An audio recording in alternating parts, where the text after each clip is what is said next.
किया दिशा chemistry class में आप सभी का स्वागत करता हूं। आज की क्लास आपके लिए बेहद मोस्ट इम्पोर्टेंट होने वाली है। क्यों? क्योंकि आज की क्लास में हम पढ़ाने वाले हैं ओस्टवाल्ड बनाने की विधियां। तो ओस्टवाल्ड बनाने की बहुत सारी विधियां हैं, उसमें आपकी ओस्टवाल्ड बनाने की प्रयोगशाला विधि भी है, लेकिन वो विधि आपकी नहीं आती है एग्ज़ाम में, बोर्ड एग्ज़ाम में। कारण क्या है? क्योंकि ओस्टवाल्ड जो प्रयोगशाला विधियाँ होती हैं, किसी भी पदार्थ के बनाने की प्रयोगशाला विधियां हैं, तो आप जानते हैं प्रयोगशाला विधि के द्वारा वो चीज़ बहुत कम मात्रा में बनती है। प्रयोगशाला कितनी होती है? छोटी होती है, इसलिए मात्रा में बहुत कम बनती है। और इंडस्ट्री बड़ी होती है, कंपनियां बड़ी होती है, इसलिए उसमें बड़ी मात्रा में चीज़ों को बनाया जा सकता है। तो आपके सिलेबस में बोर्ड एग्ज़ाम में सबसे ज़्यादा औद्योगिक विधियाँ पूछी जाती हैं। तो हम सबसे पहले नाइट्रिक अम्ल बनाने की औद्योगिक विधियाँ हम जानेंगे आज की क्लास में। तो इसलिए आज की क्लास इस साल ये आपका बहुत इम्पोर्टेंट है कि ये विधि ज़रूर आएगी ये। तो सबसे पहले कौन कौन सी विधियां हैं हम जान लेते हैं। पहली विधि आपकी ओस्टवाल्ड विधि। इसमें औद्योगिक विधियां वैसे बहुत सारी हैं। ओस्टवाल्ड विधि के द्वारा भी नाइट्रिक अम्ल बनाते हैं। दूसरी विधि और है बर्कलैंड और आइड की विधि, उसके द्वारा भी हम नाइट्रिक अम्ल को बनाते हैं। उस विधि को विद्युत आर्क विधि के नाम से जाना जाता है, उसके द्वारा भी हम नाइट्रिक एसिड को बनाते हैं। लेकिन आपके जो एनसीईआरटी बुक दी गई है, उन एनसीईआरटी बुक में केवल एक विधि का वर्णन दिया गया है, ओस्टवाल्ड विधि प्रक्रम। ये मोस्ट इंपॉर्टेंट विधि है, इसलिए हम इसको जानेंगे। देखिए कितनी आसान है, बहुत ही आसान तरीके से इसको सीखेंगे। इतनी आसान होगा रिएक्शन को, इसकी रिएक्शन भी सीखना और इसकी थ्योरी को पढ़ना आपको एक ही बार में याद हो जाएगी और 5 नंबर में आएगी। 5 अंक की ये आती है। तो सभी लोग ध्यानपूर्वक एकदम समझेंगे पूरी आसान तरीके से, बहुत ही मज़े तरीके से, बहुत मज़ा आने वाला है। तो सबसे पहले हम सिद्धांत देखेंगे। सिद्धांत का मतलब क्या होता है? और जो भी औद्योगिक विधियाँ होती हैं, सबसे पहले सिद्धांत लिखना ही पड़ता है। चाहे आपके बोर्ड एग्जाम में सिद्धांत पूछा जाए या ना पूछा जाए, फिर भी सभी छात्र सिद्धांत को लिखेंगे, क्योंकि सिद्धांत का मतलब होता है रिएक्शन लिखना। तो हर एक जितनी भी प्रयोगशाला विधियाँ या जितनी भी औद्योगिक विधियाँ आती हैं अभी तक, चाहे सीबीएसई बोर्ड हो, चाहे सीएसई बोर्ड हो, चाहे कोई भी बोर्ड, चाहे यूपी बोर्ड हो, उन सभी में कोई भी विधि अगर बनाने की आती है तो रिएक्शन जरूर पूछी जाती है। और रिएक्शन का मतलब है सिद्धांत। तो आपको परीक्षा में ऐसे क्वेश्चन पूछे या न पूछे, क्वेश्चन ऐसे पूछा जाएगा कि नाइट्रिक अम्ल बनाने की ओस्टवाल्ड विधि का सचित्र वर्णन कीजिए और उसमें आवश्यक रासायनिक अभिक्रियाओं को भी लिखिए। तो आवश्यक कौन सी है? जो सिद्धांत है वो आवश्यक रासायनिक अभिक्रियाएं कहलाती हैं।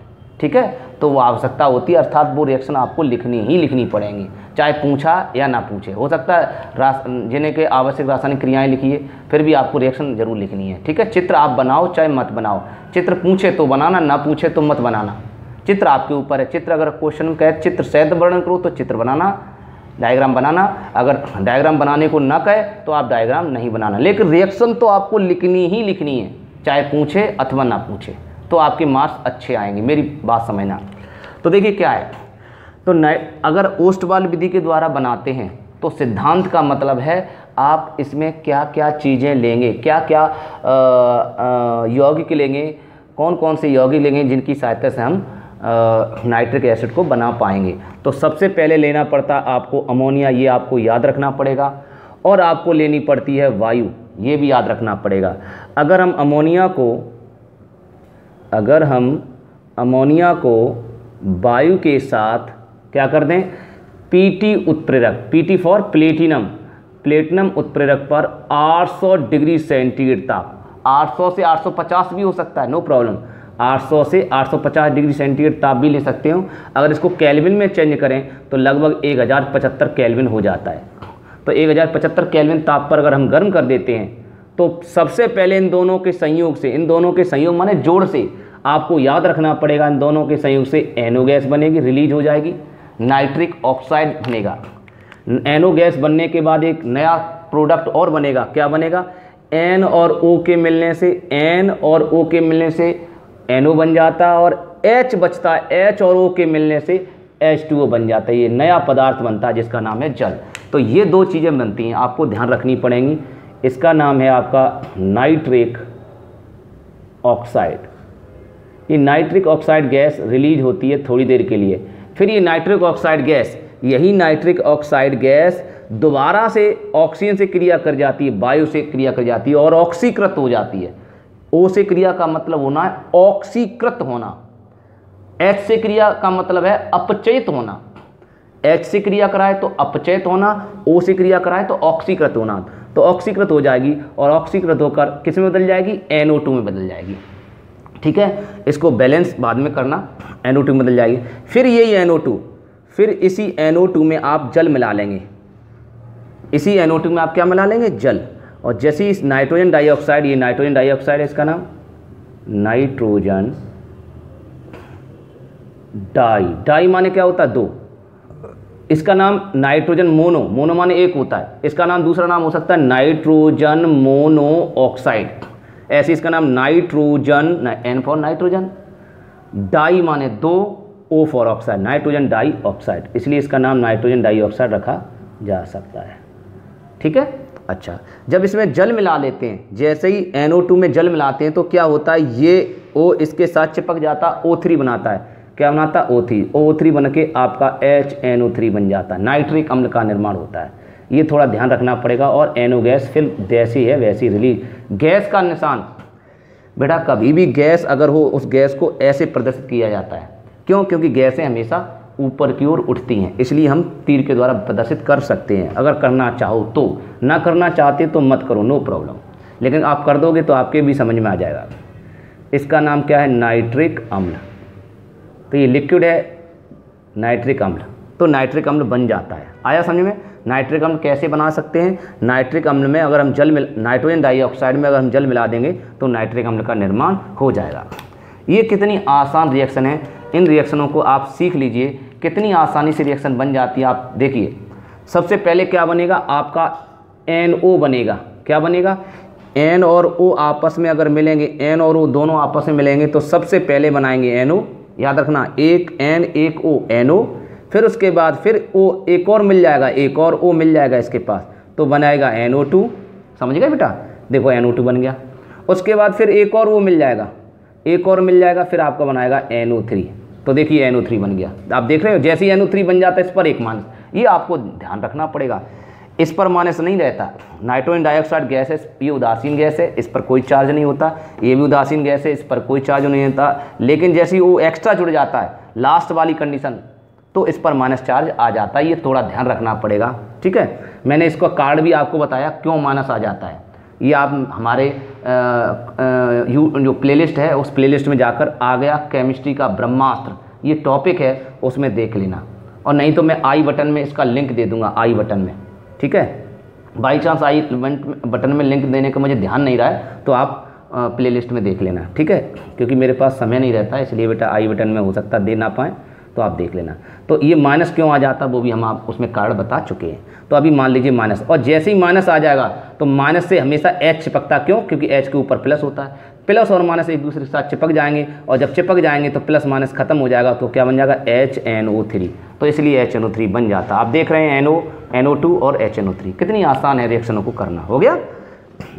ठीक है, तो ये चीज़ आप ध्यान रखेंगे। ऐसे ही हम आगे और बता दें, अगर C और O आपस में मिलते हैं, सभी छात्र ध्यान रहे, C और O आपस में मिलेंगे तो सर्वप्रथम आपके CO बनाएंगे, सर्वप्रथम।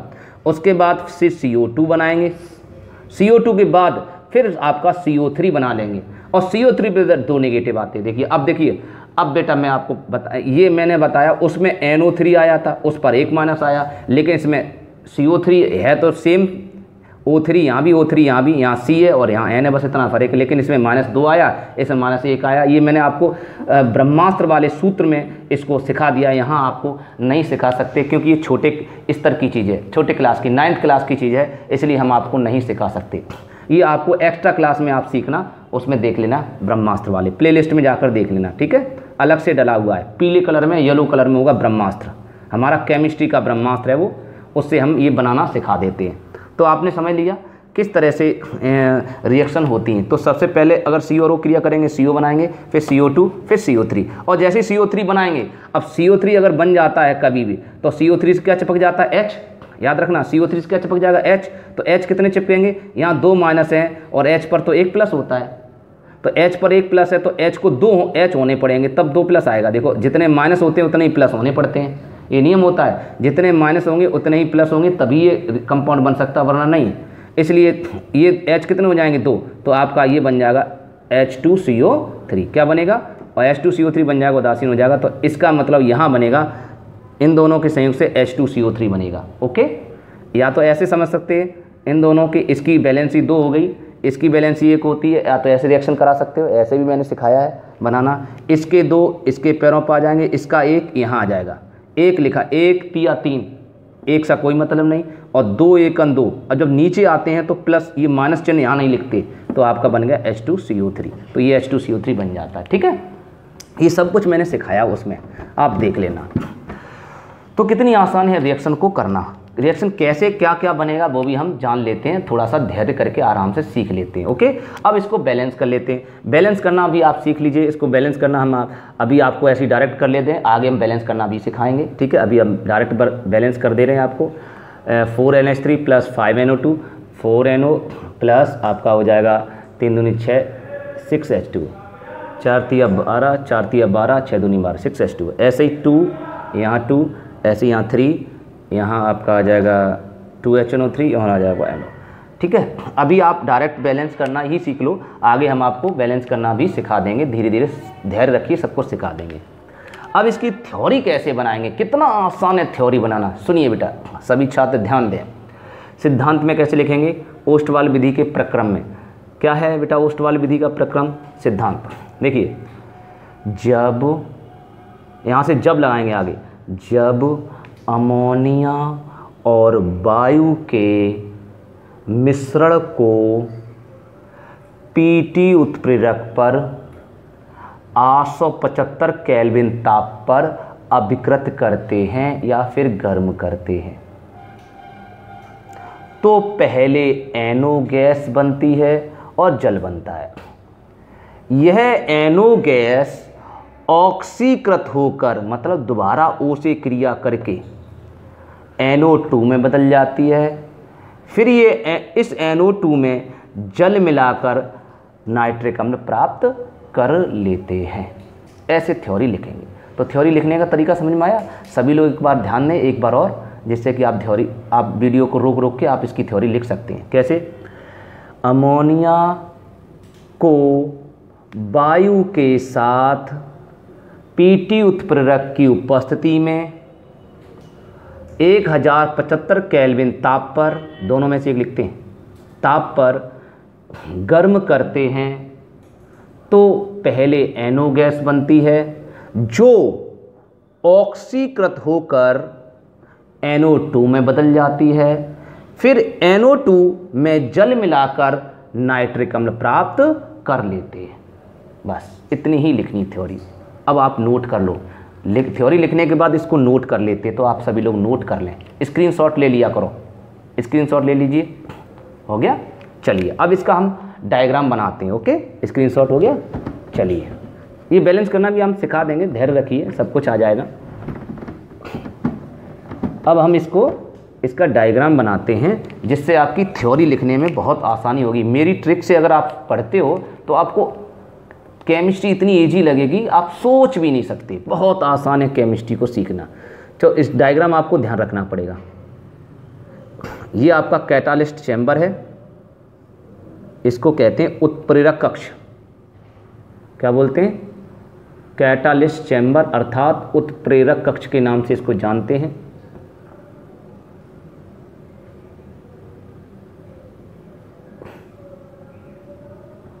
थोड़ा सा ऐसे डायग्राम देखो, मैं आपको डायग्राम में साथ साथ इसलिए बना रहा हूँ जिससे कि आप भी बनाना सीख जाओ, तुरंत बनाना सीख जाओ। देखो कितना आसान है डायग्राम बनाना, है ना आसान?